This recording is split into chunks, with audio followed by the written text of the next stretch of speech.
Hopefully I will be able to look at that and talk to the audience at the same time. I'm sure you will. Okay. So where's us all?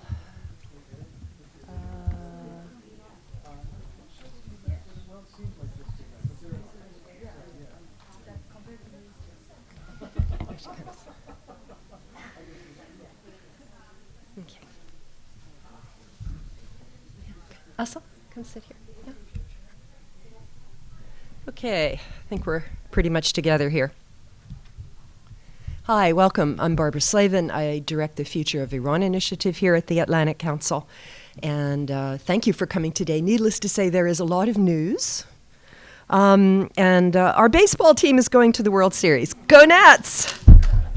But I think the topic that we're going to discuss today is extremely important as we try to navigate U.S. policy toward Iran and toward the Middle East as a whole. Often neglected in the discussion is how Iranians feel about U.S. actions, those of their own government and other players. And without some understanding of how Iranians see these issues, the job of crafting coherent policy becomes even more difficult. So we are very happy to once again be partnering with the Center for International and Security Studies at Maryland. CISSM has been surveying Iranian public opinion since 2014. And while it's reasonable to be skeptical of any polls that try to measure opinion in an authoritarian state, I think if you look at these polls over the years, what emerges, and that's interesting, are the trend lines. The views expressed also are not always what you would expect. So we're going to start with Nancy Gallagher, who directs the center. She's also a research professor at the University of Maryland School of Public Policy. Her current research also focuses on arms control. She's an expert in arms control. She's an expert on cybersecurity decision-making. And I think it's the non-proliferation aspect that probably drew her first to Iran during the nuclear talks. She's won numerous awards for her work, and we are really, really excited to have her here today present the results. Then after Nancy speaks and does the PowerPoint thing, we have Steve Inskeep. Everybody knows Steve. Everybody knows his voice. He's the host of NPR's Morning Edition, as well as NPR's Morning News podcast, Up First, along with Rachel Martin, David Green, and Noel King. He's known for interviewing very important people and not so important people. He's interviewed Javad Zarif, the foreign minister of Iran, a number of times. But he's also, more to our point, traveled to Iran 6 times now over the last decade, including just a couple of months ago. So I think his on-the-ground impressions will be very useful. And then finally, we have a rising star in the Iran expert firmament. Asal Rad is a research fellow with the National Iranian American Council. She's a newly minted PhD in Middle Eastern history from the University of California, Irvine. And she focuses in her research on modern Iran with an emphasis on national identity formation and identity in post-revolutionary Iran. Asal joined NIAC in January of this year to further this work and to amplify the voices of Iranian Americans around issues that affect their communities. So I think this is really going to be a great event. So without further ado, Nancy, the PowerPoint is yours.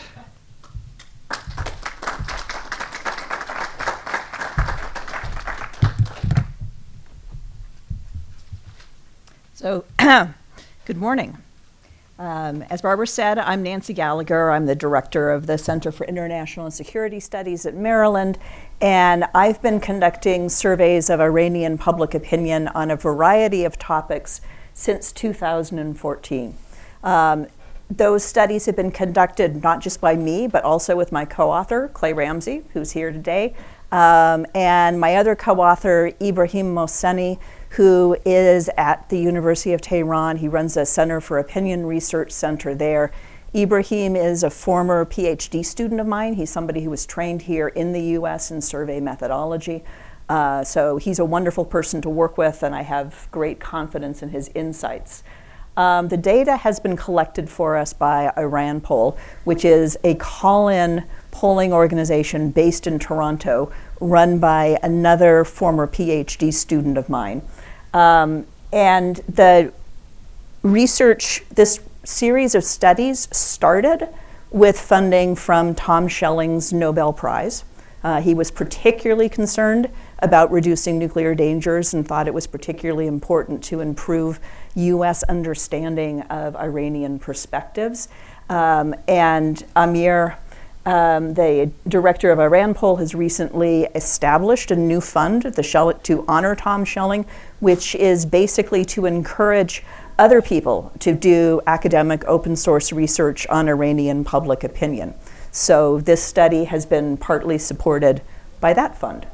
The key questions motivating the study had to do with how US withdrawal from the JCPOA and reimposition of sanctions have affected public attitudes towards the nuclear deal, whether the US maximum pressure campaign has made Iranians more or less favorable toward making nuclear concessions, what the Iranians think about other US demands, about their regional security behavior, and how Iranians view economic conditions. How dire are they, and is there a correlation basically between how bad you think economic conditions are and how willing you are to make concessions? The data for this study was collected in 3 waves. The first wave was in late spring. The second wave was in late August. The third wave literally just came in a week ago. So on the one hand, you're getting information that is quite literally hot off the press. That's the good news, and we've got a ton of really interesting findings. The less good news is that we've had less time to digest it and to prepare a glorious PowerPoint presentation than we would otherwise like to have. So, bear with me on that front. Each wave was a nationally representative sample of about 1,000 people. The margin of error for each wave is about 3.1%. And this is one of my favorite statistics. Between 71 and 76% of Iranians who were contacted, randomly selected and then contacted, agreed to participate. So it's a really high participation rate compared to what you get in other countries. And the completion rate for those who started was between 79 and 85%. So I think that shows that there is interest in answering these surveys and that people are comfortable enough to continue through to the end. My key takeaways, right, and this is my interpretation of the data, is that a majority of Iranians now disapprove of the JCPOA for the first time.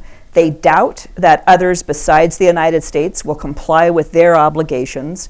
They approve of the Iranian government's current policy of incremental non-compliance, and they favor Iranian withdrawal from the agreement.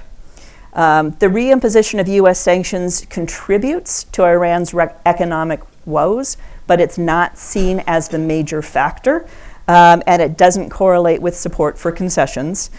And the part that really surprised me in the newest data is that Iranians are open to staying in the JCPOA and starting negotiations about other issues, but only after the United States returns to full compliance. So in terms of attitudes towards the current nuclear deal, this is a question that we've been asking ever since 2015. We tell people the basic terms, and then we ask them, do you strongly approve, weakly disapprove, or strongly disapprove?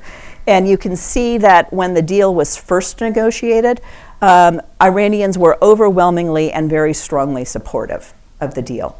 That has declined to the point where now only 42% of the population supports the deal at all, and only 12% of those are actually strongly supportive of it. What we've seen over time is that they've never been super confident that the United States was going to comply with the deal, but they have been more confident that the other P5+1 signatories would comply with their end of the bargain. And they basically calculated that as long as other countries could normalize their economic relations with Iran, the deal would be worth it. And that's why this chart is significant, because it basically shows that confidence in this survey, confidence in the other members of the P5 to follow through with their obligations has dropped below the majority mark. You now have more people who lack confidence in the other members to follow through than you have who are confident that they will. We asked about European efforts to facilitate trade, and whether the efforts that they have done to basically set up a separate financing instrument or some of the other kinds of things that they've talked about are important developments, a small step in the right direction, too little, too late, and we had to add this one, the Europeans are not taking such steps. Okay? And what we found in October, it was very similar when we asked it in August, is that a plurality think the Europeans are not taking these steps at all, right? And those people who recognize that the Europeans are trying are essentially saying either too little, too late, or a small step in the right direction. So we've been asking about Iranian withdrawal. Before the United States actually withdrew, it was a hypothetical question. If the United States withdraws, should Iran withdraw too? After the United States made that decision, it became a now that the United States has withdrawn, what should Iran do? And you can see from looking at this that you've got, basically 2/3 of the people who gave an answer one way or the other think that Iran should withdraw from the JCPOA.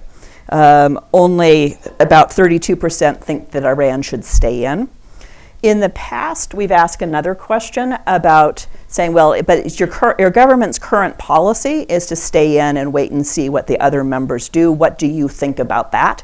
And when you ask that question, right, then you could get a majority of people who might not personally want to stay in the deal, but they'd support the government's current policy. Over the summer, the Iranian government shifted its policy to what I'll call incremental noncompliance.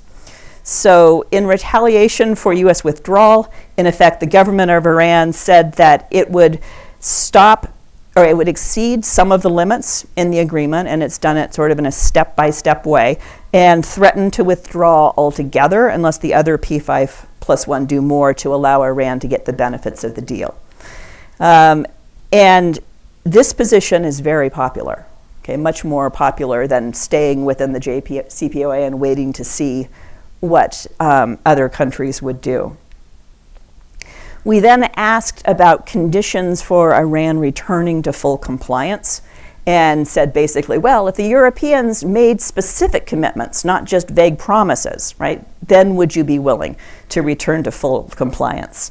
And this is hard to read, but basically the green and purple are the green and purple are the opposes. Purple is strongly, green is somewhat opposes, and the blue and red are the strong and somewhat support the idea of returning if the Europeans can really make solid commitments. We followed up for those people who said they didn't support returning to full compliance under those conditions by saying, well, what if the Europeans could convince the United States to give waivers to Iran's major oil customers, right? Something that's been under discussion. Then would you support? And you get, but now you get a solid majority.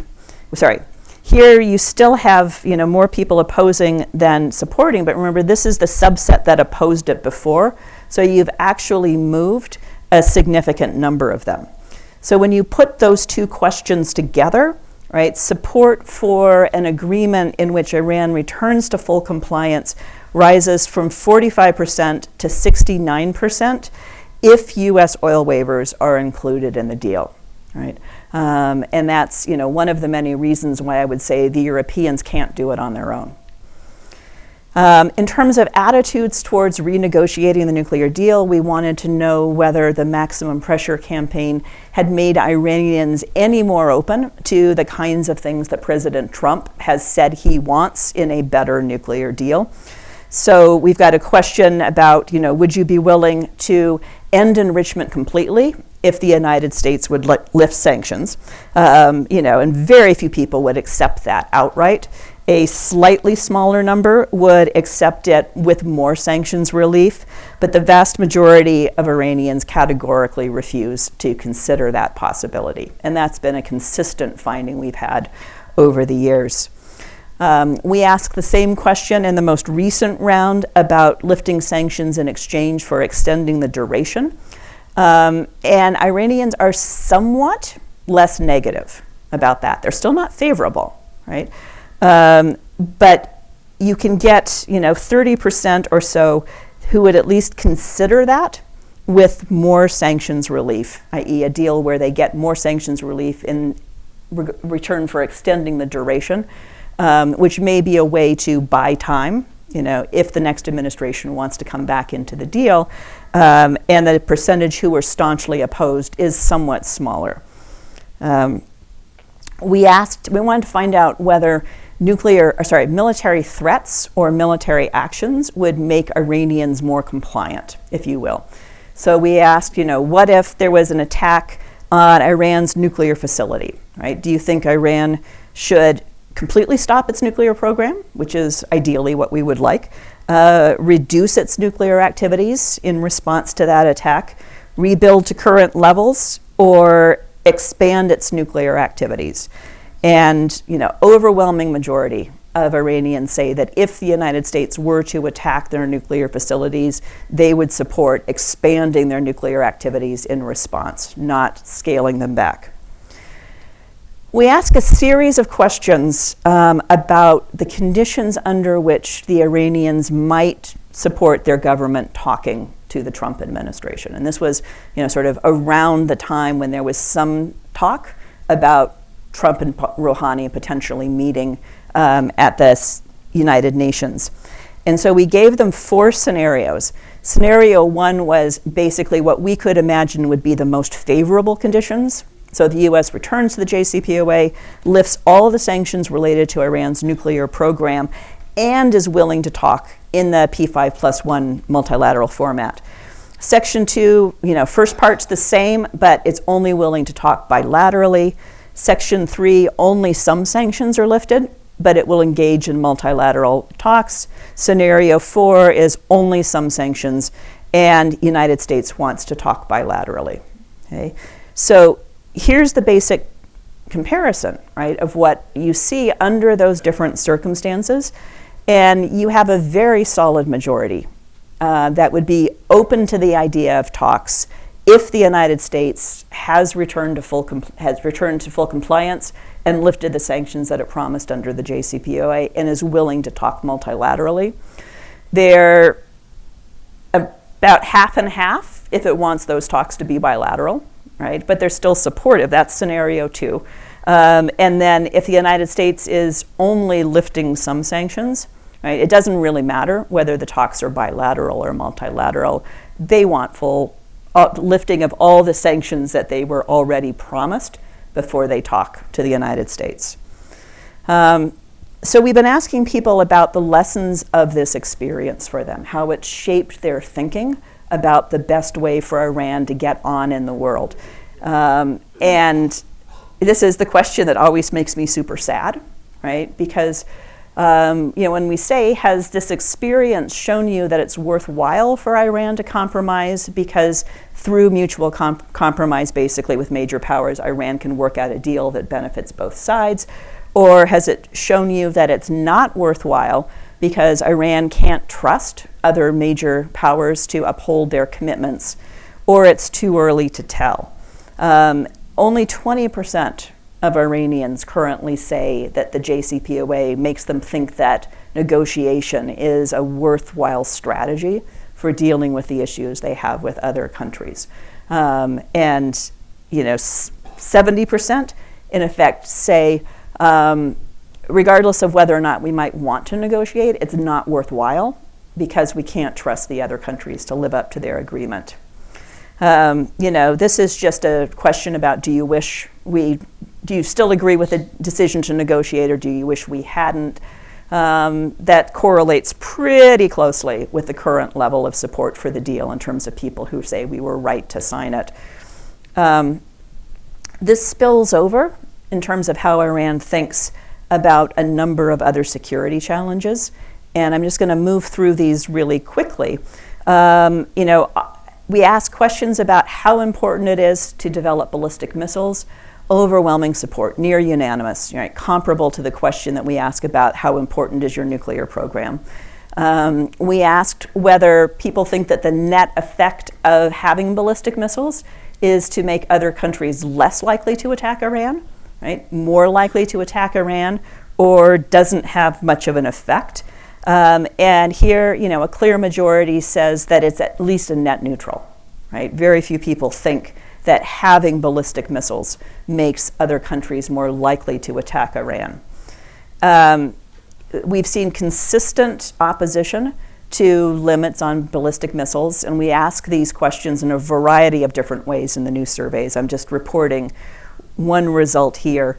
That 59% say that limits on Iran's ballistic missiles are completely non-negotiable, but 40% or close to 40% are open to some types of confidence building measures that would help reassure the rest of the world about what Iran was doing. And 67% oppose the idea of curtailing missile tests in return for the ability to purchase more advanced aircraft. And we ask people to say in their own words why, and they have all sorts of interesting explanations. In terms of the approach to regional problems, right, this pretty closely parallels the broader question that we ask about negotiation versus not negotiation. And here you see that it's pretty evenly divided at this point between those who say trying to solve your regional problems through negotiation is best versus those who say that trying to be the most powerful country in the region is best. But what we've seen over time is a decrease in the number of people, the percentage who say that negotiation is still the best way to at least try. We ask a couple of different questions related to recent military events in the regions. One about basically whenever somebody violates Iran's airspace or has some other incursion, how do you think Iran should respond? What we were really trying to get at here is the trade-off between wanting to stand up for yourself, and wanting to protect your country on the one hand, versus not wanting to do something that might escalate the crisis and potentially lead to war. Only 19% of the people we asked were concerned about the escalatory scenario, concerned enough to say that Iran shouldn't take retaliatory action. I'll say we ask, some other questions about the drone attacks and various other things. You get very comparable responses. When it comes to the Revolutionary Guard's activities in the Middle East, we've been asking whether we think the public makes those activities, makes them more secure, basically because it keeps the threat further from home, or it makes them less secure because it makes relations with other neighboring countries worse. Okay? You've got a very solid 82% of the people see these activities as positive, right? So they see no reason why Iran should scale them back, especially if there's not something else that's being done to make Iran feel more secure.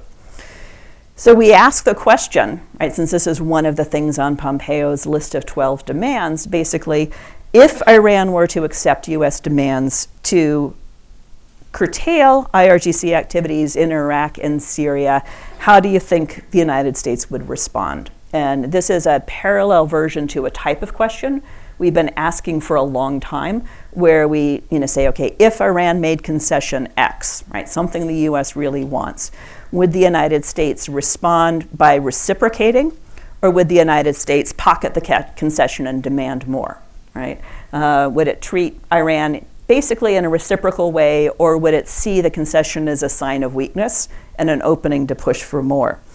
A strong majority thinks that the United States would be more likely to rely on pressure in the future, right? Just keep asking for more. 21% say it wouldn't have much effect one way or the other.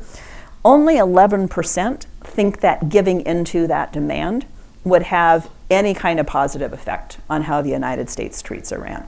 And this isn't surprising, right? If you look both at the JCPOA experience, where they made a number of really important concessions, and then the next US administration comes in and demands more. But also when you look at what the Trump administration is talking about, right? And they keep adding on new things to their list of what Iran would have to do to actually get on the good side of the United States or get off the bad side. So we were interested in this idea of, whether or not it would be any easier to negotiate some sort of larger deal. And there's been some talk in Europe about basically trying to negotiate a bigger deal that provides comprehensive sanctions relief in return for unspecified limits on Iran's nuclear program, its ballistic missiles, its regional activities. Right? We asked if the Europeans, right, approached Iran about this. What do you think the Iranian government should say? And here, 5%, right, is all who say, yes, start negotiations on those terms. You have 13% who'll say, in effect, that such negotiations would be possible after the Europeans have fully complied with their obligations, right? So they have to find ways around US secondary sanctions. And 36%, in effect, say that such negotiations would be possible only after the United States and Europe both are fully compliant. Right? But I still think it's really interesting that you can get, that's not going to tell us, sorry. A decent majority, I can't do the math in my head. Okay, 54% who are open to the idea of building on the JCPOA after all the other parties are back in full compliance, right? They're open to having broader talks. And I think that's an important thing for the United States to keep in mind, particularly as the next administration is thinking about what its attitude towards the deal should be and whether or not it should shun it completely, re-enter the deal and then try to negotiate further, or try to reopen negotiations before it takes a stance one way or the other.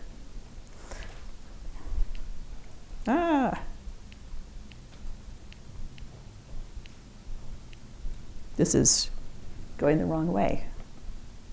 Somehow this is flipped. Okay. Views of other countries, not surprisingly. Views of the United States are bad, all right? They're the lowest that they have been in years, and the percentage of those unfavorables who are saying very unfavorable is huge. We've asked a question about whether or not it's US policy to deliberately block access to humanitarian goods. Right? The US says it's not our policy, we've exempted those, but there's still a lot of people are complaining that they have trouble getting access to humanitarian goods. And when we ask people, in your experience, has the availability of these goods increased or decreased over the past year? They say they've decreased, right? So they're blaming the United States. And what I thought was really interesting about this is in May, you have basically 68% who think it is US policy, either probably or definitely, to block the sanctions. And you've got another 23% who think it's probably not US policy, right? In August, those totals are basically the same, but the percent who feel strongly, either it definitely is or it's definitely not, increases. And I think that's because the United States made a move in August to increase sanctions on Iran's central bank. And a lot of people were saying, even if it isn't technically blocking access to humanitarian goods, if the central bank can't use hard currency to buy those goods, then it's having that effect. So this particular issue was really in the news then. We wanted to know basically how do Iranian views of the US compare to what they thought of the US in 2005. And here it wasn't favorable or unfavorable. It was basically a question about, do you admire the United States? It's a model for its values or freedoms. Do you fear the United States? It's a dangerous country that strikes confrontation and control.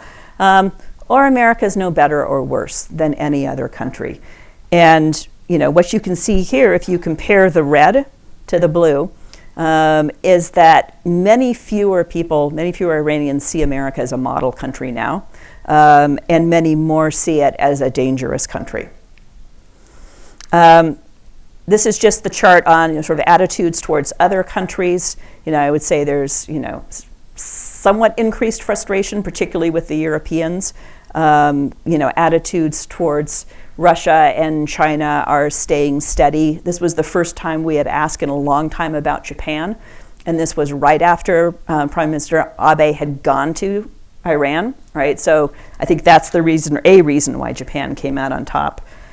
To finish off by talking about the economy, right? People in Iran think the economy is bad. Right? And this is, again, our general trend line question. So 68% say it's bad, 31% say it's good or very good. What I think is particularly important about this slide is that there wasn't a significant drop-off in views of the economy after the sanctions were reimposed. Right? It basically stayed the same. So if the sanctions went back on around April 2018, that's not a significant change. And in fact, in the last time we asked the poll, people's attitudes are starting to get a little bit less pessimistic. See the same thing with this question where we said, are conditions getting better or worse? We asked a similar question that was specifically about the economic conditions of your family. Same picture, right? Is that they were getting progressively bad up to and until the United States reimposed sanctions. And then I think probably because things didn't turn out quite as badly as the Iranians feared, attitudes start getting a little bit more positive. One big change that we see is when we ask, what's the most important problem facing your country? And inflation scored quite high back before the nuclear deal was negotiated, before Rouhani took office, right? After he took office, he took some steps that helped bring inflation under control. And then, for a long time, the key problem was always something related to unemployment, right? For the first time now, we've seen that flip back, and inflation has become another major concern. This particular question was asked in August. Shortly before that, the Iranian government took some steps to try to stabilize the rial. So it'll be interesting to see next time we get to ask this question how much that has changed. But that may be another reason why economic pessimism has decreased slightly, is that inflation has started to slow down or stabilize. One of our standard questions basically says, okay, which has the greatest negative effect? And the United States likes to believe that it's the most powerful country in the world and that everything that happens because of us, right? But Iranians have consistently said that domestic economic mismanagement and corruption has a bigger negative effect on their economy than sanctions do. You do see a slight uptick in those who were blaming sanctions, which I think is interesting, right? And this is helping the government basically shift the locus of blame from themselves onto the sanctions, but not a major change. Okay. That's not to say that sanctions don't hurt. Okay? And we ask people, both in their most recent October study and back in July 2014, before the nuclear deal took effect, when there were UN sanctions, EU sanctions, and U.S. sanctions all on Iran, right? How much of an effect, negative effect, do these sanctions have on your economy? And you had, a majority in 2014, a little bit less than a majority, said they have a great negative effect, right? And for, each of the subsequent questions, you see that the sanctions in 2014 were viewed as having more of a negative effect than the sanctions now. But they're both seen as bad. Okay?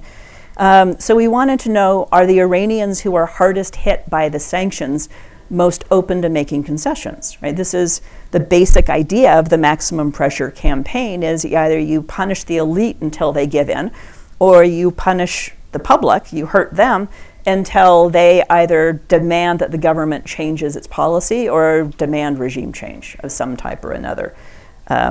And what we found, and I'm not going to run through all the specifics, but they're in the report, is there's essentially no difference, okay? Which I think is really important. We also thought, well, maybe one reason why people seem pretty impervious to sanctions is because they think the United States has done everything it can do. And to a certain extent, that's true, right? We're relying more and more when we want to impose more sanctions, either on symbolic moves or on things where the downside to us of imposing the sanctions are very high too. So we asked basically whether people think the United States could cause more economic pain if it wanted to, keep ratcheting up the pressure, or whether it had done the worst that it could already do already. And here you essentially see 63% of the public saying it's done what it can do, right? We don't have to worry that things are going to get significantly worse, i.e., we've defied the United States so far, and there's no reason to change policy because we think that the pain is going to get worse. We also ask what I call the silver lining question, right? Which is the idea that since Iranians tend to prioritize self-sufficiency over trade anyways, maybe they don't think that the sanctions are so bad. Maybe at least some of them even think that there's a silver lining in that being sanctioned basically creates more openings for Iranian businesses. They don't have to compete as much with foreign goods.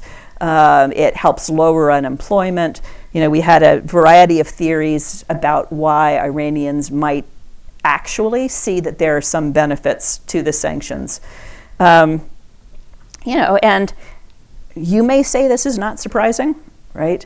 But those people who are supporting the maximum pressure campaign would, to see that vast majority of Iranians would say there's some real benefits to the sanctions, right? We can live with this for as long as we have to, even though we don't like it. We asked a number of our standard questions about views of public officials, and the key takeaway here is that those officials who are rising in popularity are not the ones who would be more inclined to make the concessions that the United States wants. So if the maximum pressure campaign is having an effect on Iranian domestic politics, it's the opposite of what the United States would like to have. And we ask a whole bunch of other questions too, which I'm not going to go into, but they're all in the report. And they're in the questionnaires, the tables that you have that were handed out here. And the full report, as of 15 minutes ago, is available on the CISM website. So thank you for listening.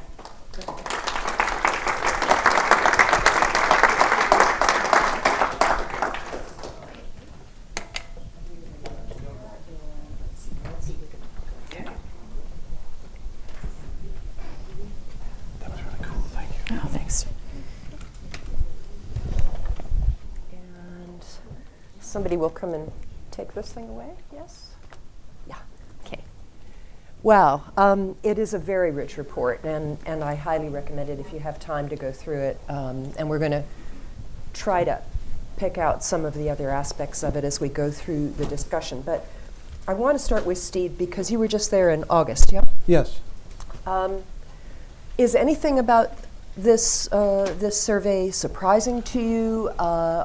Do you find contradictions in terms of your own experience with Iranians? Oh my gosh, I just learned a lot, and I really appreciate that. It is consistent with what I learned, broadly speaking. There may be a few additional points that I can make.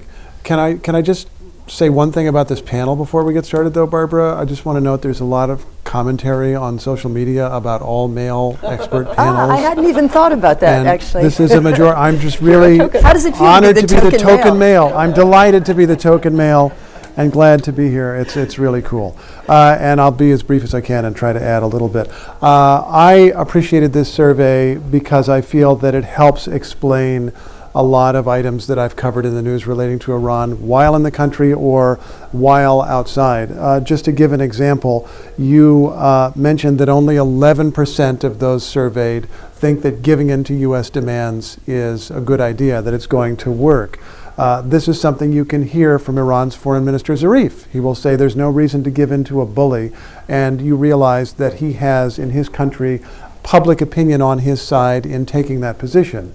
Now, we could speculate as to whether that is the Iranian government position that is offered to the people and that's why they spout it back in a poll, or whether it is people's natural point of view that they give in the poll, maybe a little bit of both. But in any case, he is on firm ground when it comes to public opinion. You had another finding about only 19% of people being concerned about escalation in a particular situation.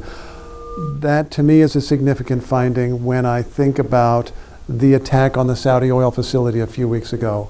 One of the baffling things for a layman is why would Iran take the risk of some massive destructive war to play some role in that attack?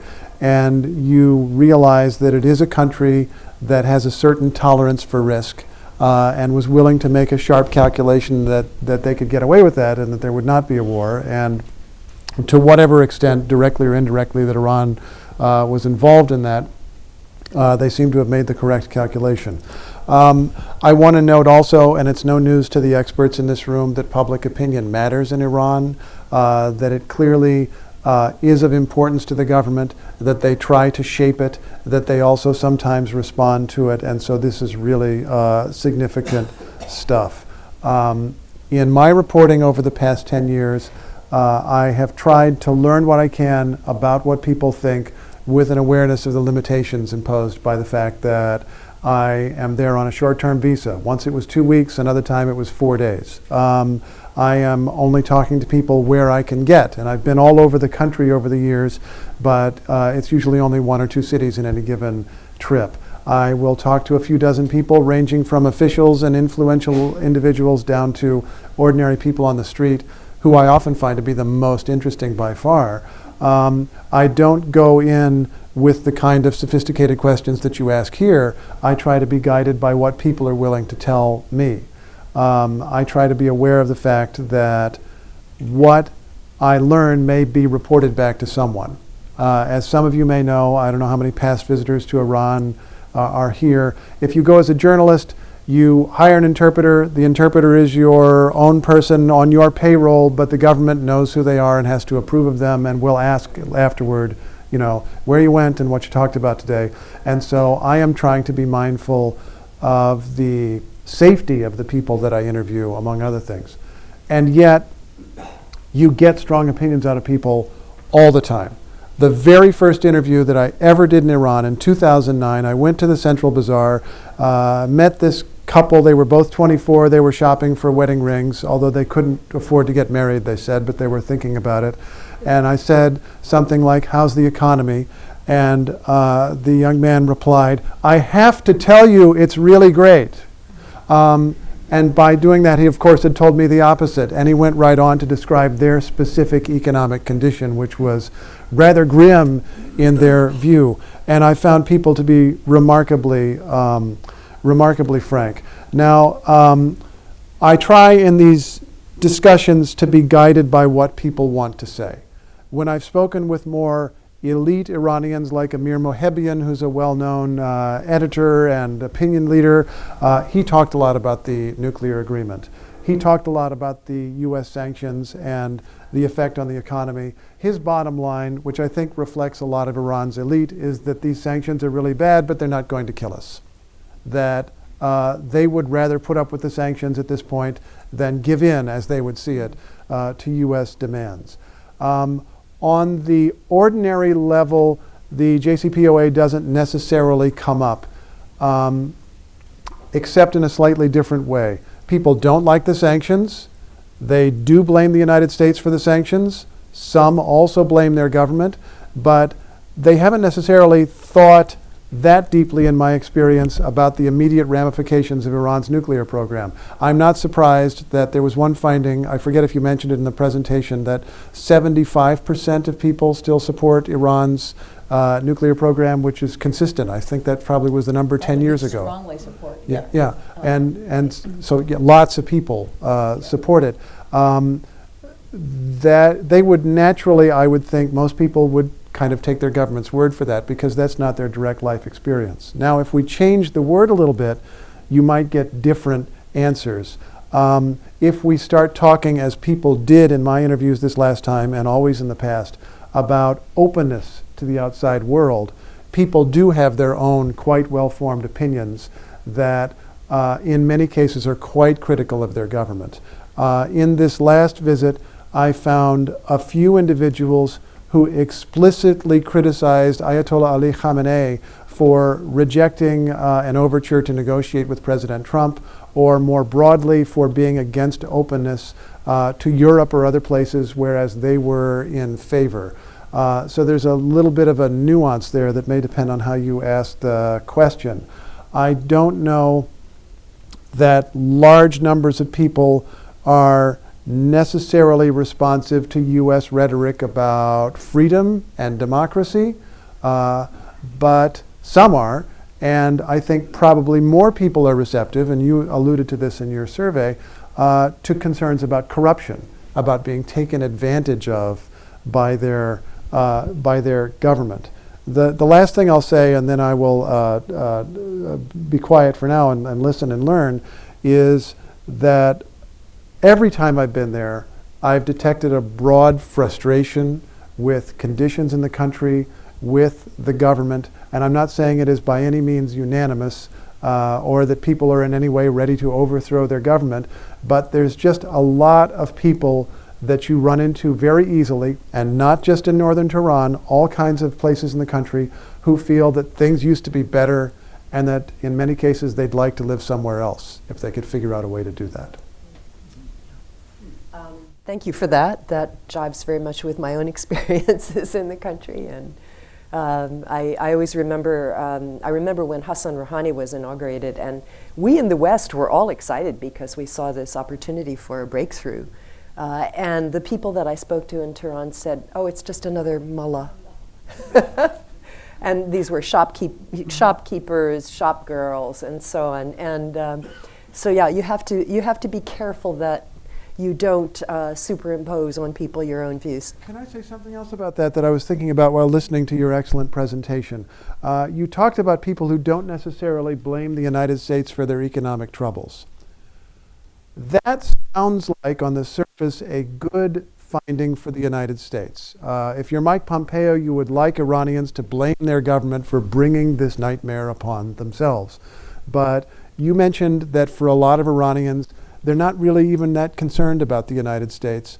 They blame their own government, but not in that same binary way. And I think of this shopkeeper who ran a meat market that I spoke with in Tehran, who just said, the United States has nothing to do with this. We have our own problems, which did not in any way mean that he was ready to overthrow the government or throw in his lot with the United States. It just wasn't relevant to him.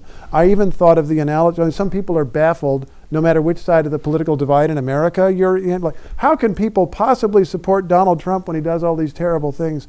All the terrible things are not really on their minds, and they're thinking about specific issues in their lives, and I'm sure that may be true on the other side as well. Let me just say quickly, a little more than a year ago, we did a survey right after the big protests that were going on in Iran. And we asked a whole battery of questions about, the protesters said a whole variety of different things. Which of these things do you basically agree with? Which of the things do you disagree with? Almost unanimous support for complaints about corruption, right? Very strong support for anything that had to do with improving the living conditions of average Iranians. Much less support for anything that had to do with curtailing foreign malign activities or any kind of fundamental regime change. And on the question where we ask about, would you like fundamental political change? When we looked at the differences between those people who said they supported President Rouhani versus those people who supported challenger Raisi, that was almost 50-50, right? Of those who said they wanted fundamental change, And supporters of those two figures would have very different ideas about what kinds of fundamental changes they wanted. Some people wanted fundamentalist change, is what you're saying. Yeah. Oh, wow. Okay. Can I add? Yes, and I want to also ask you to talk about some of the other elements in the report, particularly things like climate, which are, I think, very, very important for Iran.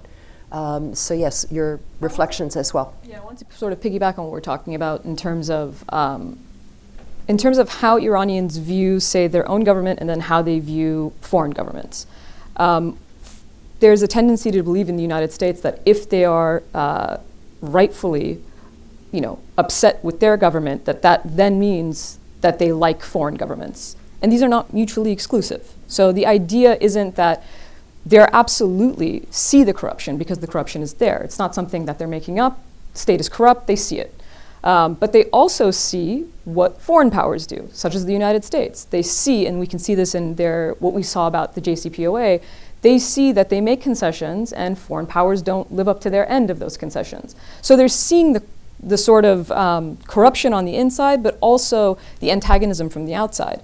There were student protests at a university over the summer that specifically students were protesting both. They were talking about corruption within the state, and they were protesting sanctions, and they were protesting foreign powers. So it's something that they can do simultaneously. In fact, one of the things that was interesting in the surveys was about the Majlis elections that are coming up in February of 2020. And almost 80% said that they would likely vote. So this isn't a group of people who are saying, we're completely dismissing this government, it has no effect on anything, we're not even going to participate. Quite the opposite, they are participating, they have participated, and it was their participation in the government, in the elections, that got the resulting JCPOA deal, right? That was the platform that Rouhani was elected on. That's why he got reelected in 2017. An overwhelming majority of people who could vote voted in those elections. So they are participating because they think that there is a consequence to the participation. Despite what detractors of the regime will say, despite what anybody in the West will say, they are participating in those elections and still say they're going to, which I thought was fascinating. Although somewhat less enthusiastically, if I'm Less correct. enthusiastically. Because it's so far in advance of the elections, so that's a bit of an artifact. All right. On climate change. Yeah. So there was a couple of other things in the surveys that Nancy didn't have a chance to go over, but I wanted to bring them up.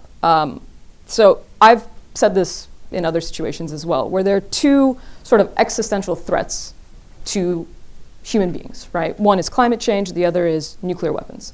Interestingly, in Iran, they take both of these threats very seriously. So 90% of people surveyed said that they were concerned that climate change would harm them. And despite the fact that, as you've seen, the economy is such a major factor in Iran, the majority also said that they think that the government should prioritize the environment even if it hurts economic growth. That means that they see the environment as a massive issue.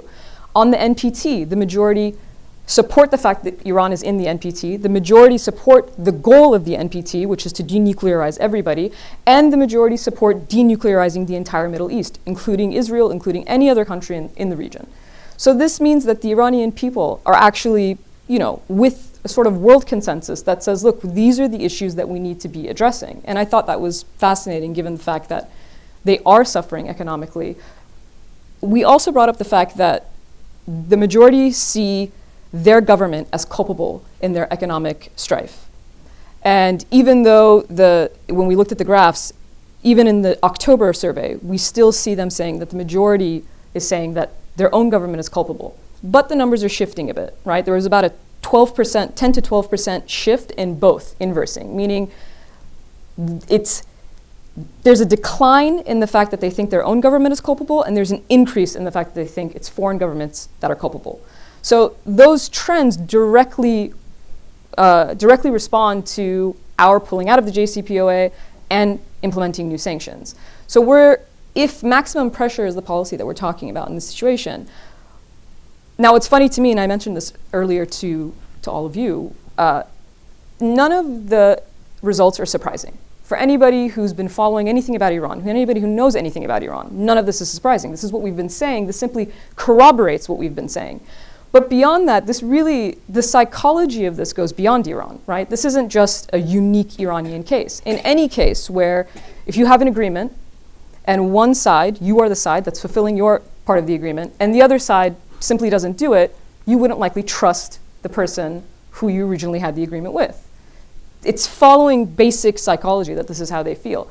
In terms of the results about the Aramco attacks, in terms of the results on Iranian reactions in tankers and drones, overwhelmingly they support and justify anything that the government is doing. Why? Because they see it as defense of their borders. Again, any country would see it that way. Any group of people would see defense of their waters and their borders as absolutely essential, which is why in the IRGC surveys as well, there's overwhelming support for the fact that the IRGC is seen as a security force. They secure their borders. And so what we're doing in our policies is really playing into the hands of the hardline elements of the country. And we saw that also in an increased popularity of someone like Raisi, who would not necessarily be a popular figure if you would think about it. And I think for the first time in the last few months, Rouhani's favorability has actually become the minority, right? Now he has Raisi is now more popular than Rouhani, which is interesting. Yeah. Which is interesting when you look at the fact that Rouhani had almost an 85% approval rating leading up to the JCPOA. And so these are the trends that we're seeing and the trends that we don't want to see, but in fact, it is our policies that have led to these exact trends. Yeah. I'm going to open to the audience in a minute, but Nancy, I wanted to ask you about this question about the IRGC and also Iranian intervention in places like Syria and so on. If memory serves from some of our previous events, Iranians were not so enthusiastic about, in particular, about intervention in Syria until there were terrorist attacks in Tehran by ISIS in the summer of 2014, if memory serves, or 2015. So have you seen a real change in terms of Iranian support for some of these more adventurous policies, and have you seen a change in support for the IRGC over the last couple of years? Support for having Iranian troops in Iraq and Syria is about the same as it was the last time we asked the question. So there it's holding steady, which I think is significant because of the fact that the Iranian and Russian governments essentially asserted that ISIS had been defeated, and so we were interested to see, given the fact that there had not been Iranian support for public support for military deployment before ISIS was seen as a major threat to their country directly, right? Once it was declared that the threat had gone away, would support for those troop activities decrease? And it hasn't. So, I think either they don't perceive that the threat is really gone, or this is the new status quo, and they don't want to change it one way or the other. Most of the questions that we ask about the IRGC are new for this survey. So I can't remember having substantially earlier data on that. What I think is significant here is the United States sees the IRGC as, a military organization that not only behaves in particularly aggressive and ruthless fashion and supports all sorts of malign activities, but also complains a lot that it's got its tentacles into all the other aspects of Iranian life. It's an active player in the economy. It does all sorts of other things that we don't think of the military doing. So we ask a series of questions about how people perceive the IRGC's role in the economy, how they thought it did during the floods, right? And again, you get very, very positive responses from people. Now, is that partly because they know that the government is watching? I mean, come on. In this case, Qasem Soleimani, 81% popularity. I wonder about that. We don't know one way or the other. We know that Soleimani, stays very, very high. On the other hand, when I will ask Ibrahim this question, in private, what he will say is the Iranian public sees the military out there doing things for them. They're building roads, right? They're helping with the floods. They were not very impressed by Rouhani. They were not very impressed by the international community during the floods, but they saw the Revolutionary Guard out there doing things. Yeah, you know, but and so they had the reasons to be intelligence impressed. branch of the Revolutionary Yeah. Guard is also out there arresting people. Yes, and So we I didn't think- get that and you- fine-grained. And you can't No. ask about that. And Yeah. of course, you can't ask about Ayatollah Khamenei, the supreme leader. You can't ask how popular he is, right? So there are some things that you have to be a little careful about. Steve, you wanted to say something about the IRGC? Keep going. No, it's good. Yeah. So I mean, I think we have to have those caveats, and you know, to what extent are people telling you what they think you want to hear, or what they think their government wants you to hear? I think is always a question. These are telephone polls, right? Yeah, So- they're telephone polls. The one thing that we've started doing on a regular basis is looking to see what percentage of the respondents give at least one what we would call politically incorrect answer, right? And Clay, do you remember off the top of your head what those numbers are? That's what I have in my pocket, but yes, I do. This was done for all three waves. Just one sec. Let's bring you a microphone because we're webcasting this. So say who you are, if you would, and. Yes, I'm Clay Ramsey. I'm a co-author of the report. So there were three waves: May, August, October. For each one, an analysis was done. Each question was looked at in two ways. Is there a response that they could pick that is an officially approved response? The other way you looked at the question is there a response here that is a no-no? All right, so for each of the waves, essentially 95% of the people answered at least one question in a way that we would presume they might feel is forbidden. So 19 out of 20 asked at least one question in a way that we might presume is forbidden. And likewise on the other end, only 5% picked just one officially correct response to say. So everybody else is in the middle. You have 90% of the respondents are answering some kind of mix of approved responses, really disapproved responses, and of course there are other responses that are in between because the world is more complicated than that. Thank you very much. I appreciate that. With that, why don't we open up to your questions? Yes, Faye, right here. And wait for the microphone, say your name, and ask a question. Thank you. Thank you. I'm Faye Mokhtar. I'm a member of Atlantic Council. Barbara, thank you for this amazing panel.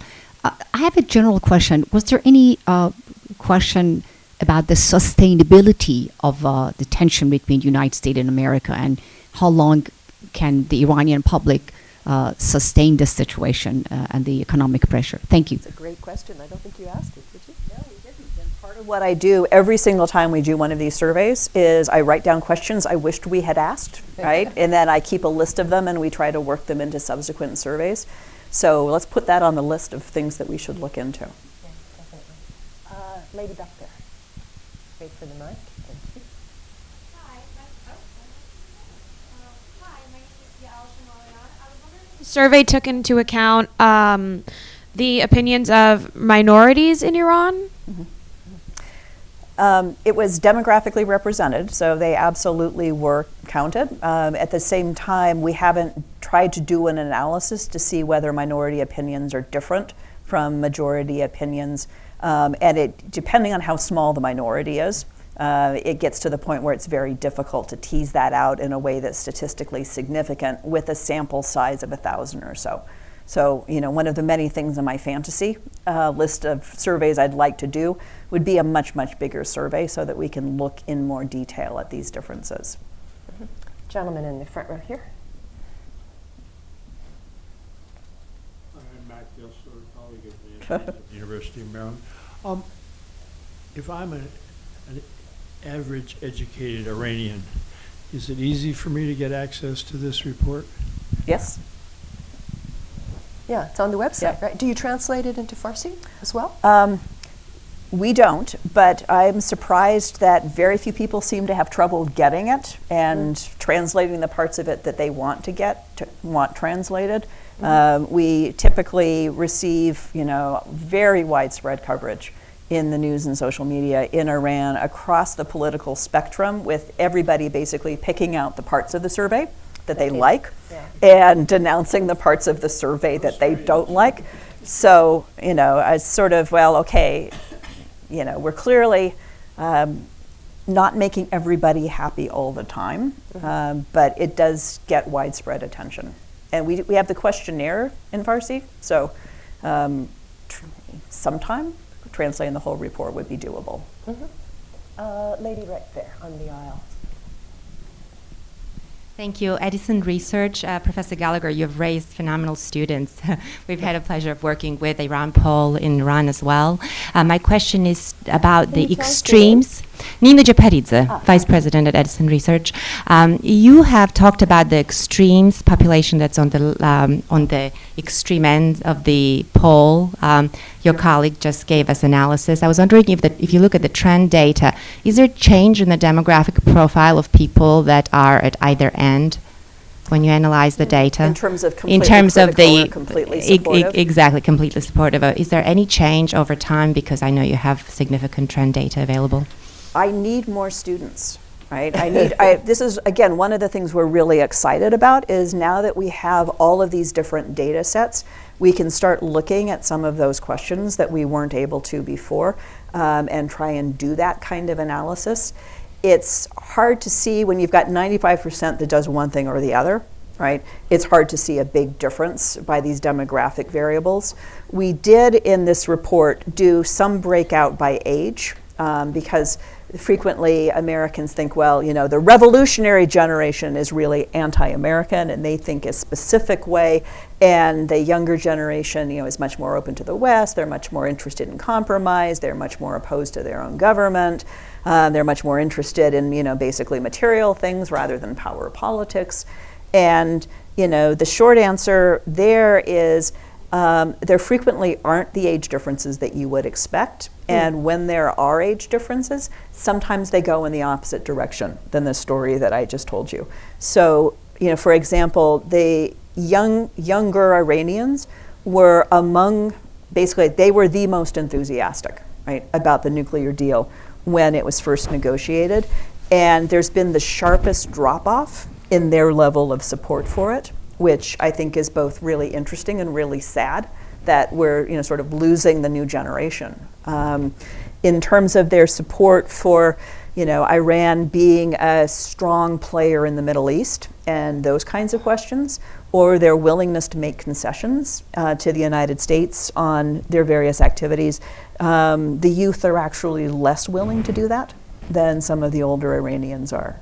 Interesting. Can I raise a question about another kind of change? Anecdotally, I would say that over the last number of years that I've been visiting, I feel that people speak a little more freely, a little more openly about what they don't like, that they're maybe a little more willing to give me their names when they say negative opinions. Is that in any way reflected in your surveys over time? Is it either as an instinct or as a statistic? We haven't seen that when we've done this analysis. One thing I would say is we used to be able to have the surveys fielded by the University of Tehran, right? And then Ibrahim could listen as the questions were being asked, and he could listen to the back and forth between the surveyor and the respondent. And, even when we first started, his impression was that people really did want to talk. They wanted to debate the questions. They wanted to give reasons for their questions. So they have opinions and they're willing to share them. And there was one study that he did where they broke it into 3 samples. And one sample they said we're from the University of Tehran. Another sample they said we're from the Iranian government, from the basically intelligence part of the government. A third part they said we're calling in from outside the country. And what they found was that when people thought that they were basically talking to the domestic security forces, they were more critical of the government, not less, because they were excited that they thought the government would finally hear them. Yeah, right? And it might make a difference. I have to also say, I started going to Iran in 1996, and as somebody who had covered the Middle East, who lived in Cairo and so on, who always had trouble getting people to criticize their governments in a lot of police states, the first impression was everybody wanted to talk to me. I mean, it was overwhelming that there were too many people to interview, in the sense that people would crowd around and everybody would give you their point of view. So I don't know that that's really changed over time. Maybe because your radio and their voice is being heard and so on, and it's harder to mask than in a print story. But I've never found Iranians to be shrinking violets when it comes to expressing their views about anything, which is one of the reasons why I think these polls are important to present. So I wanted to come back to you also, because I don't want to cut you out of the discussion. We were the views of Iran in the region. There has been a sort of more nationalistic mood, I think, that we've all detected since the U.S. left the JCPOA. And partly a function of Iran's role in defeating ISIS, but also a perception that the United States is retreating, from the region. I mean, in terms of a nationalist kind of response, this was one of the concerns with max pressure, right? That max pressure would actually lead to a rally around the flag kind of effect, where you have a population that has a lot of discontent towards their own government, but as soon as you create an external enemy, there's a very easy sort of, it lends itself to the fact that now they're going to shift their focus to the external enemy.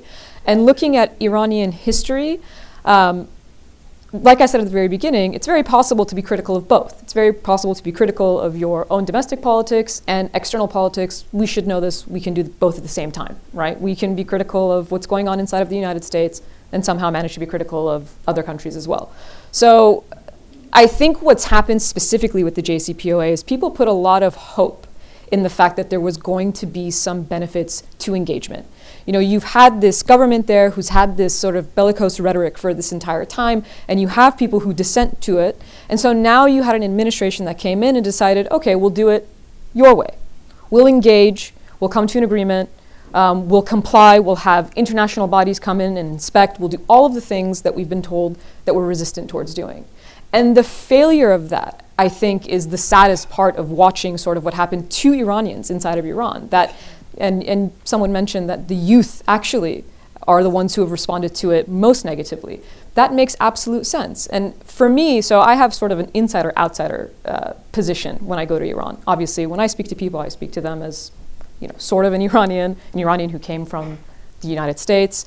But because I approach them less in the way where it's these are surveys, I did field research in Iran, but it was still outside of what felt like I was doing field research. So when people speak freely, you know, that is one of the main things I think that was that created this sort of dissatisfaction, because they continuously believed it was their own government that was the problem. And here was this moment of realizing, oh, maybe what's been said about the United States was true. Maybe they're not trustworthy. Whereas I think they wanted to pin their hopes on the fact that there would be a huge change once, you know, everybody saw the videos of people celebrating in the streets once the agreement happened. Implementation Day was another day that they celebrated. And seeing no benefits from that, I think affected, unfortunately, young people the most, in the most negative way.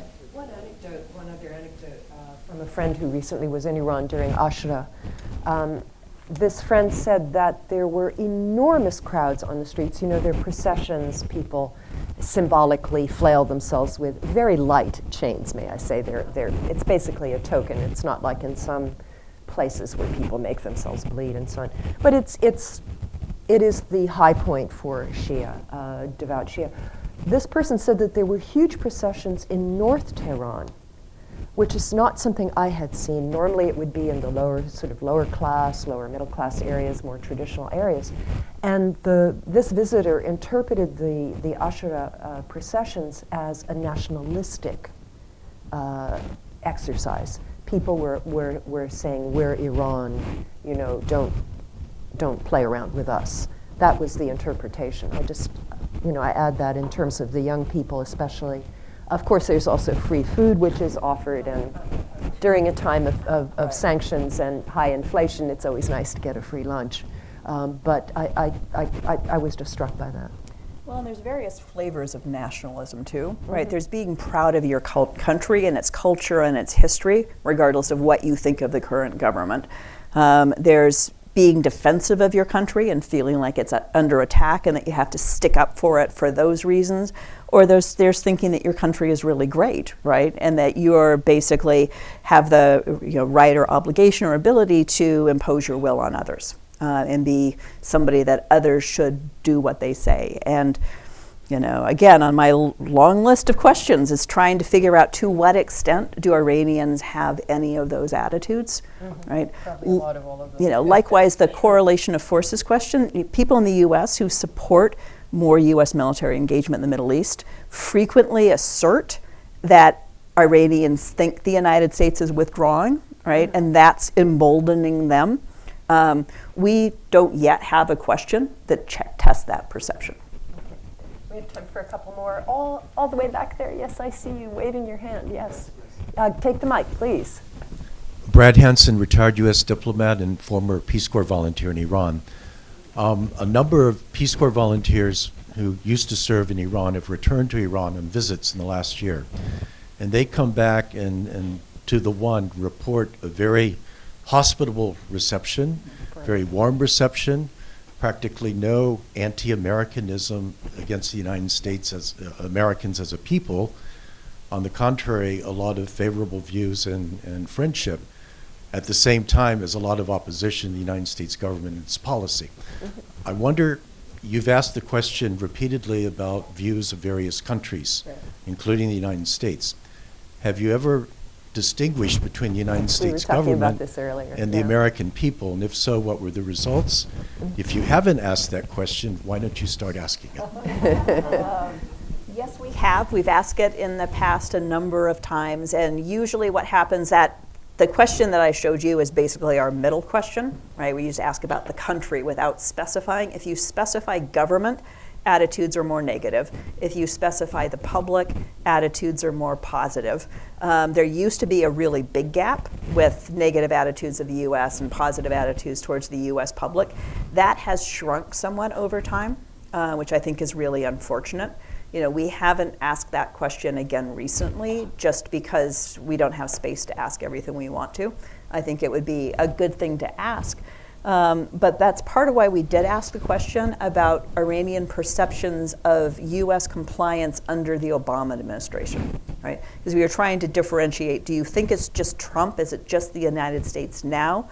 Or was the Obama administration also not complying?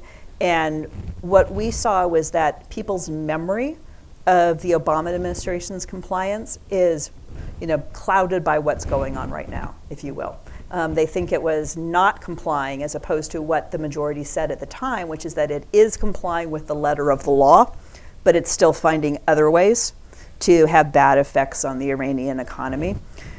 We also ask a question about how likely do you think it is if basically a new administration is elected, that the United States will return to the JCPOA. And I don't remember the numbers off the top of my head. In part, we asked that because we wanted to set it as a trend line and be able to look at how that changes over time. Pardon me? About 40%. Yeah, 40% think the next administration will return. That's not bad. More likely, which is when we asked that question, it was sort of early in the debate process, and the sort of pro-JCPOA community in this country was making a point of trying to get all the candidates on record about where they stood. So it'll be really interesting to watch that number, if we can, depending on how the election unfolds and whether or not whoever becomes the Democratic frontrunner makes this kind of an important part of their overall foreign policy platform. Although it's often on my mind, hardline critics of Iran in the United States will often say it doesn't matter who's president of Iran because it's a system. I've noticed that hardline critics of the United States and Iran will say it doesn't matter who's president of the United States because it's a system. Well, and I see this when other countries too, right? In Russia, for example, they'll say, well, the Democrats talk a good line, but they don't actually follow through, right? Or it doesn't really matter if the president wants to negotiate an agreement or not. The Senate's not going to ratify it.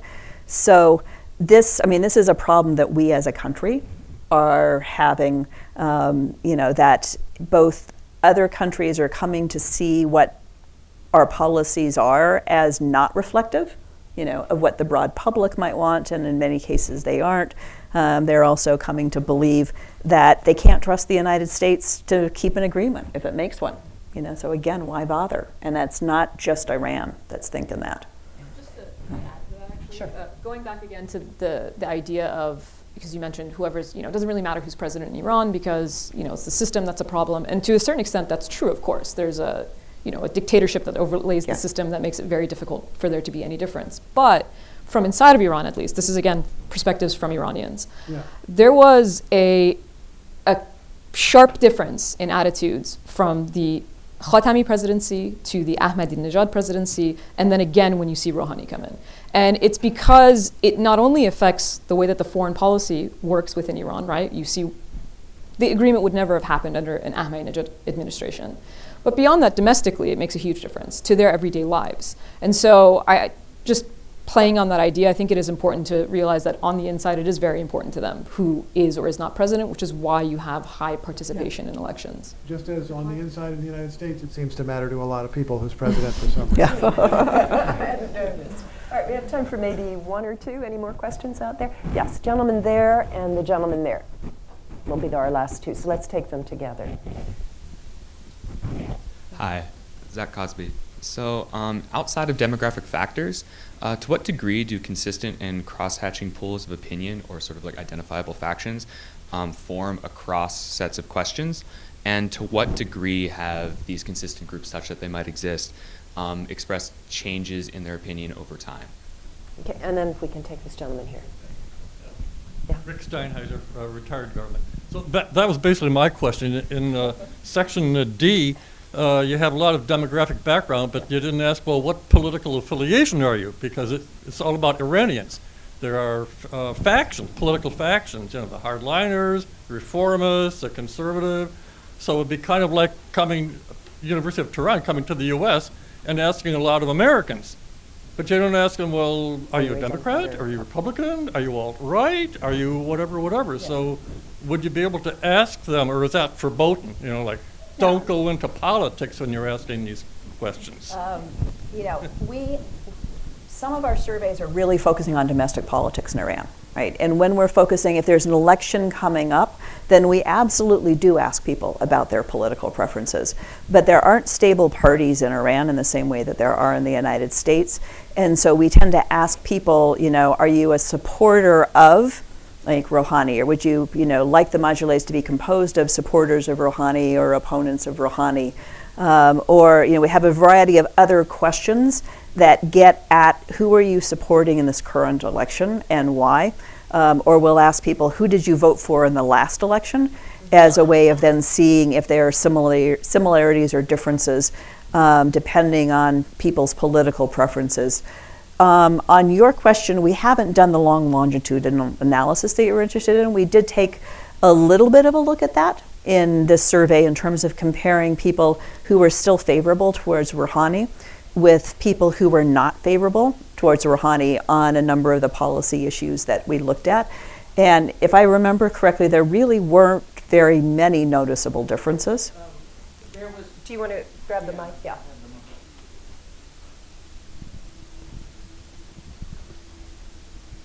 There was one noticeable difference, though we looked at 5 or 6 issues, and for the most part, we were struck at how similar the attitudes were among those who had favorable views of Rouhani and those who had favorable views of Raisi. But the difference was on their assessment of Europe. Rouhani, calling them supporters is going a little far. Those favorable to Rouhani were more inclined to be optimistic about the European signatories of JCPOA finding a way to come through. And those favorable toward Raisi were much more pessimistic that the Europeans would ever sort of get their act together and find a way to come into partial or full compliance. All right. Well, any last thoughts? Or with that, I really want to thank Nancy, Steve, and Asal. I think I highly recommend that you read the report, and I'm also going to invite you back on October 29th at noon. We are going to look at the impact of sanctions on humanitarian issues in Iran. Specifically, there's a new report that's being prepared by Human Rights Watch, which we will be launching and discussing. So mark your calendars, October 29th, for our next event. And thank you all so much for coming. Appreciate it.